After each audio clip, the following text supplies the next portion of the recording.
참 좋은 날입니다. 어스틴 주님의 교회 매일 말씀 묵상에 오신 여러분을 환영합니다. 말씀을 통해 샘솟는 하나님의 은혜를 경험하시길 바랍니다. 오늘은 어제보다 더 행복한 하루가 될 것입니다. 안녕하세요, 성도님. 3월 7일 목요일 말씀 묵상 시작하도록 하겠습니다. 오늘 묵상할 말씀은 에스라 6장 11절 말씀만 읽겠습니다. 11절 말씀만 읽겠습니다. 11절 앞부분은 제가 다 설명을 해드리겠습니다. 자, 11절 크게 읽습니다. 시작. 내가 또 명령을 내리노니 누구를 막론하고 이 명령을 변조하면 그의 집에서 들보를 빼내고 그를 그 위에 메어 달게 하고 그의 집은 이로 말미암아 그름뜨미가 되게 하리라.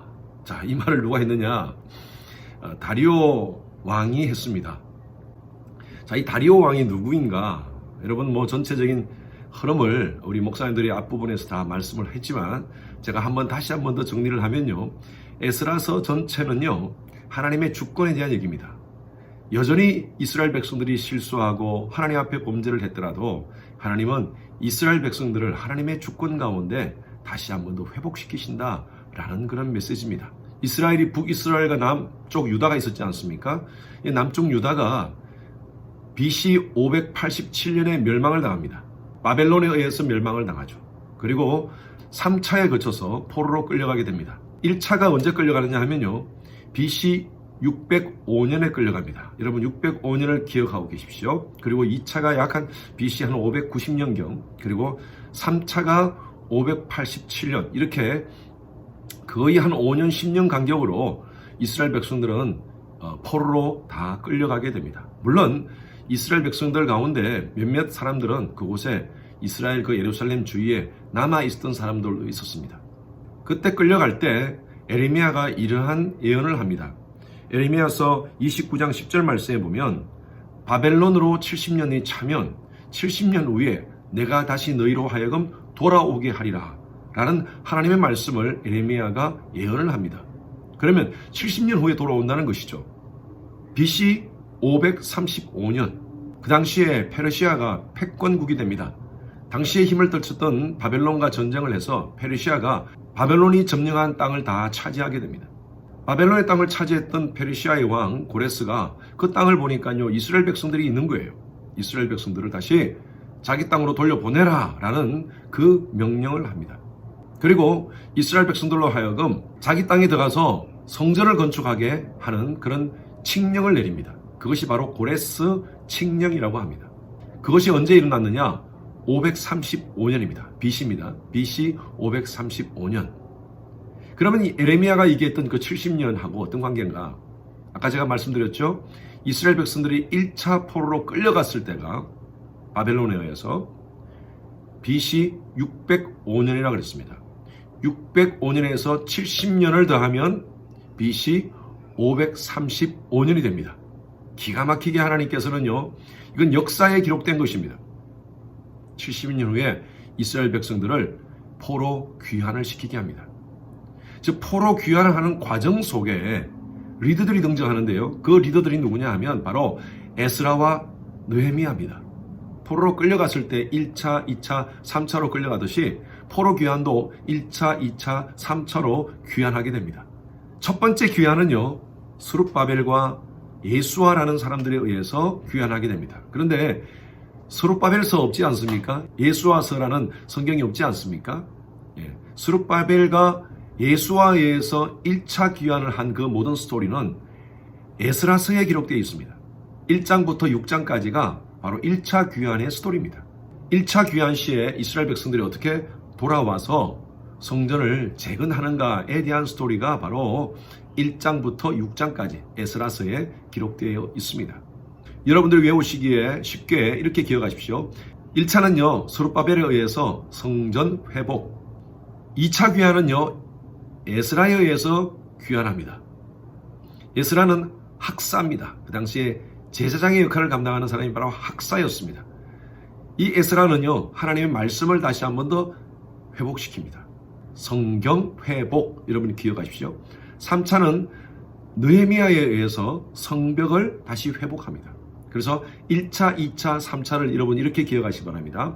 1차는 성전 회복, 2차는 성경 회복, 3차는 성벽 회복. 누구에 의해서요? 스룹바벨에 의해서, 2차는 에스라에 의해서, 3차는 느헤미야에 의해서 그렇게 회복됩니다. 말씀드린 대로 에스라서 1장부터 6장까지는요, 스룹바벨이 어떻게 성전을 회복하는 것에 대한 스토리가 담겨져 있다고 말씀드렸습니다. 그런데 이스라엘 백성들이 돌아와서 그 예루살렘 성전을 재건하는데 방해하는 사람들이 있었습니다. 그 주위에 있던, 그 당시에 그 땅에 약 한 70년간 살고 있었던 그 땅 거류민들에 의해서 방해를 받게 됩니다. 이스라엘 백성들이 성전을 처음에 와서 건축하다가 주위 사람들이 하도 방해를 하니까요, 스탑을 했습니다. 무려 14년 동안 성전을 짓지 못했습니다. 그 당시에 학개와 스가랴를 통하여서 다시 한 번 더 하나님의 말씀이 이스라엘 백성들의 마음 가운데 전해지고요. 그리고 스룹바벨에 의해서 다시 성전을 재건하려고 하니까 또 방해를 받는 것입니다. 우리 어제 묵상했던 에스라서 5장 3절 말씀 한번 보시기 바랍니다. 3절입니다. 그때에 요브레 땅 건너편 총독 다스네와 스달보스네와 그들의 동관들이 다 나와 그들에게 이르되 누가 너희에게 명령하여 이 성전을 건축하고 이 성곽을 마치게 하였느냐. 그 당시에 성전을 방해하는 그 거류민들이 이 총독들에게 사실 소위 말해서 민원을 신청한 겁니다. 이 유대인들이 이곳에 와서 성전을 재건하려고 하는데 무슨 근거로 지금 하려는지 모르겠다라고 얘기하니까 이 민원이 들어오니까 다뜨네와 스달보스네라는 이 총독이 그 당시에 페르시아 왕인 다리오 왕에게 편지를 보냅니다. 아니, 유대인들이 이곳에 와서 성전을 지금 재건하려고 하는데 이 사람들한테 물으니까 과거에 고레스 왕께서 칙령을 내리셨다고 합니다. 그 근거가 있는가 찾아봐 주십시오. 다리오 왕이 그 부하들에게 명령을 하게 됩니다.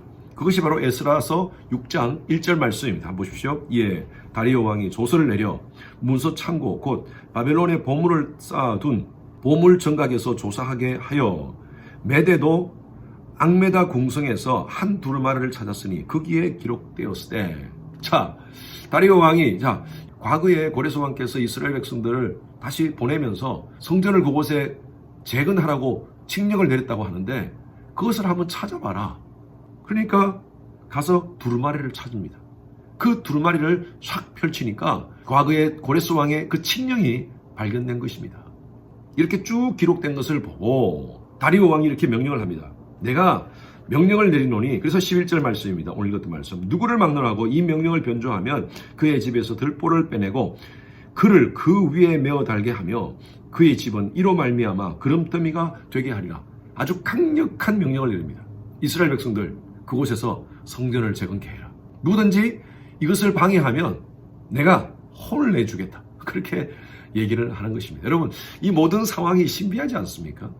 이스라엘 백성들이 성전을 건축하는데 방해를 받고 16년 동안 중단되었던 그 성전 건축, 학개와 스가랴 그 당시에 선지자들을 통하여서 다시 도전받고 성전을 건축하려고 하니까 그리민들이 다시 방해하잖아요. 거기에 있는 총독들이 다리오 왕에게 편지를 보내어서 다리오 왕이 과거의 기록을 찾게 하는 이 모든 과정을 통하여서 이것은 모든 것이 우연이 아닙니다. 하나님이 개입하시는 것입니다. 제가 늘 여러분들에게 말씀드렸다시피 하나님의 백성들은요, 하나님께서 in control 하십니다.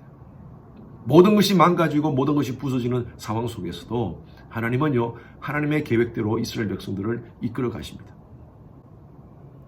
하나님의 백성들은요, 하나님은요, 하나님의 계획대로 그의 백성을 이끌어 가십니다. 우리 삶도 마찬가지입니다. 모든 계획이 뒤틀어졌습니까? 지난주 주일날 설교 때 말씀드린 대로 우리 삶이 여러 가지 우겨싸움을 당하고 있습니까? 이 모든 과정 속에서 여전히 우리가 하나님을 바라보고 하나님 안에 거하면 하나님은요, 늘 우리와 동행하십니다. 여러분들의 문제 가운데 하나님께서는 간섭하십니다. 기가 막힌 방법대로 그 역사의 모든 것들을 움직이셔서 이스라엘 백성들로 하여금 성전을 재건하게 하시듯이 우리의 삶도 마찬가지입니다. 하나님은 사람을 움직이고 상황을 움직이고 모든 것을 움직이셔서 우리의 우겨쌈의 그 상황을 다시 한 번 더 열어주실 것입니다.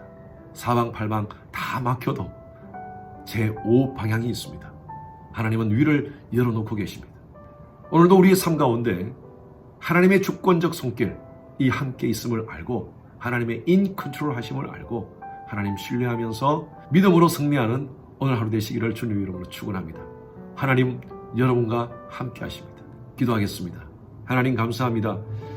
이스라엘 백성들의 모든 막혀진 그 성전 건축의 문제가 하나님의 놀라우신 섭리 가운데, 주권적인 손길 가운데 모든 것이 해결되어짐을 우리는 오늘 말씀을 통해서 묵상했습니다. 사람의 마음을 움직이고 환경을 움직이시는 분은 바로 하나님이신 줄로 믿습니다. 우리 성도님들 어떤 문제를 가지고 있는지 저는 다 모르지만, 그러나 주님 앞에 기도하는 그 기도의 문제가 분명히 하나님께서 그 모든 문제들을 간섭하리라 믿습니다. 주님 바라보고 믿음으로 나아갈 때 오방향의 길을 열으시는 하나님의 손길을 경험하는 우리 성도님들 되게 하여 주시옵소서. 감사드리며 살아계신 예수 그리스도 이름으로 기도드렸습니다. 아멘. 오늘 목요일 기도 제목으로 함께 기도하겠습니다. 미국과 한국의 위정자들과 관료들 하나님을 경외하고 또 지혜와 분별력으로 나라를 잘 이끌어갈 수 있도록 기도해 주시고요. 대통령 선거 이후에 또 새로운 대통령을 중심으로 해서 나라가 혼란에 빠지지 않고 이제 통합의 길로 갈 수 있는 우리 나라가 될 수 있도록 해달라고 우리 나라를 위해서 특별히 기도해 주시기 바랍니다. 세계 선교를 위해서 기도하되 우리 교회가 섬기는 선교사님들 안전과 건강 지켜주시도록, 그리고 하루속히 모든 선교 사역이 정상화될 수 있도록 기도해 주시고, 특히 지금 우크라이나 지역을 위해서 여러분 기도해 주시기 바랍니다. 그곳에서 아직도 선교지를 지키는 여러 선교사님들이 계십니다. 선교사님들의 안전과 또 그들의 사역 위에 하나님께서 불쌍히 보시고, 또 이 모든 상황이 평화롭게 모든 것들이 다 끝날 수 있도록 해달라고 기도 부탁드립니다. 우리 선교사님들 위해서 기도하실 때에 윤성철 선교사님, 또 김영수 선교사님, 김영섭 선교사님 사역을 위해서 함께 기도하시겠습니다.